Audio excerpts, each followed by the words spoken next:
वार्षिक परीक्षा 2023-24 कक्षा 9 विषय गणित के बारे में बात करेंगे। इसके कुछ महत्वपूर्ण प्रश्न दिए गए हैं तो हम लोग देखेंगे।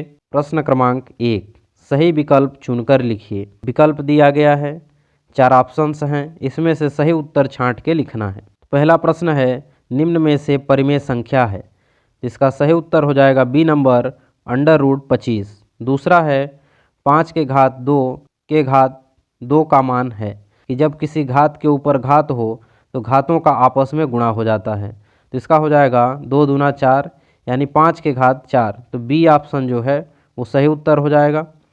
फिर अगला प्रश्न है, निम्न में से कौन बहुपद नहीं है, इसमें बताना है कि कौन सा बहुपद नहीं होगा, इसका सी नंबर सही उत्तर हो जाएगा √2x + 5।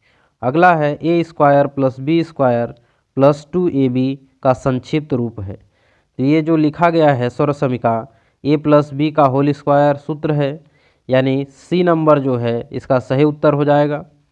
अगला है √5 का दशमलव प्रसार है, इसका सही उत्तर हो जाएगा डी नंबर अशांत व अनावर्ती। छठवां नंबर है, समीकरण y = 3x + 5 का इसमें बताना है कि इसका क्या हल होगा, इसका सी नंबर सही उत्तर हो जाएगा अपरिमित रूप से अनेक हल। यह पेपर हिंदी और इंग्लिश दोनों मीडियम में दिया गया है, तो यहाँ पर इंग्लिश वर्जन लिखा गया है। फिर अगला प्रश्न है, प्रश्न क्रमांक 2, रिक्त स्थान की पूर्ति कीजिए। पहला प्रश्न है, किसी वर्ग अंतराल का वर्ग चिन्ह ज्ञात करने का सूत्र है, तो यहाँ पर वर्ग चिन्ह का सूत्र पूछा जा रहा है, तो हम लिख लेंगे ऊपरी सीमा प्लस निचली सीमा बटे 2, या इसी को शॉर्टकट में लिखेंगे तो हो जाएगा L1 + L2 बटे 2। अगला प्रश्न है, समीकरण 0,1 का आलेख अक्ष पर स्थित है, तो यहाँ पर y का मान दिया गया है, इसमें लिख लेंगे यह y अक्ष पर स्थित है, यहाँ पर y भर लेंगे। तीसरा है, सभी समकोण एक दूसरे के होते हैं, तो सभी समकोण एक दूसरे के बराबर होते हैं, तो इसमें भर लेंगे बराबर। फिर अगला प्रश्न है, एक समबाहु त्रिभुज का प्रत्येक कोण होता है, तो एक समबाहु त्रिभुज में प्रत्येक कोण 60-60 अंश के होते हैं, इसमें 60 अंश भर लेंगे। फिर अगला है, समचतुर्भुज के विकर्ण परस्पर परसमद्विभाजित करते हैं, तो इसका सही उत्तर हो जाएगा समकोण, यहाँ पर समकोण लिखेंगे। फिर अगला है, 2 कोण जिनका योग 180 अंश होता है कहलाते हैं, तो उसे संपूरक कोण कहते हैं, यानी इसका सही उत्तर जो है वो हो जाएगा संपूरक। इसी तरह से अगला प्रश्न है, प्रश्न क्रमांक 3, निम्नलिखित के लिए सत्य या असत्य लिखिए। पहला है, मूल बिंदु के निर्देशांक 0, 0 नहीं होते, यहाँ पर गलत बोला जा रहा है क्योंकि मूल बिंदु के निर्देशांक 0, 0 होते हैं, तो यहाँ पर लिख लेंगे असत्य है। फिर अगला है, वर्ग अंतराल 10, 20 में ऊपरी सीमा 10 है, ऊपरी सीमा का अर्थ है बड़ी संख्या, जिसमें बड़ी संख्या 20 है, यानी यहाँ पर 10 बोला गया है, तो यह भी कथन जो है वो असत्य हो जाएगा।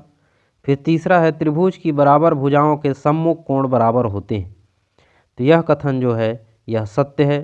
फिर अगला बोला गया है, बिंदु -1, 2 तृतीय चतुर्थांश में स्थित है, यहाँ पर माइनस प्लस है, अर्थात इसका सही उत्तर जो है वो हो जाएगा द्वितीय चतुर्थांश, तो इसमें भर लेंगे द्वितीय।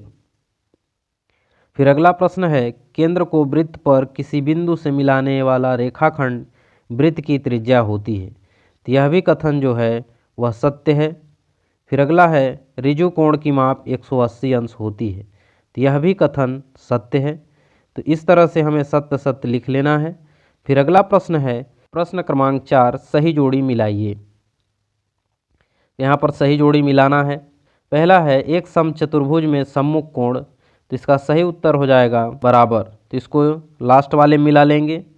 फिर दूसरा है, समीकरण 2x - y = 7 में यदि x = 0 हो तो, यानी दूसरे का F नंबर सही उत्तर हो जाएगा। तीसरा है, सांख्यिकी में आलेखीय ग्राफ निरूपण के प्रकार हैं, तो इसका सही उत्तर होगा 3 प्रकार। चौथा है, शंकु का वक्र पृष्ठीय क्षेत्रफल क्या होता है, πr/l, इसका सही उत्तर हो जाएगा बी नंबर। फिर अगला है, तृतीय चतुर्थांश पर स्थित बिंदु है, अब तृतीय चतुर्थांश का जो चिन्ह है वो माइनस माइनस होता है सी नंबर में, तो ये सही उत्तर हो जाएगा। अगला है ए भुजा वाले समबाहु त्रिभुज का क्षेत्रफल है। तो इसका डी नंबर सही उत्तर हो जाएगा √3/4 ए स्क्वायर। अगला प्रश्न है प्रश्न क्रमांक 5, एक वाक्य या शब्द में उत्तर लिखिए। यहाँ पर एक शब्द या एक वाक्य में उत्तर बताना है। पहला प्रश्न है 5x + 3 का शून्य क्या है। जब इसको हल करेंगे तो हो जाएगा 5x और 3 को जब बराबर के उस साइड करेंगे तो माइनस में चला जाएगा, और जब x बराबर निकालेंगे तो -3 और 5 गुणांक है तो बटे में चला जाएगा। -3/5 जो है इसका सही उत्तर हो जाएगा। अगला है समीकरण y = 2x को ax + by + c = 0 के रूप में लिखिए।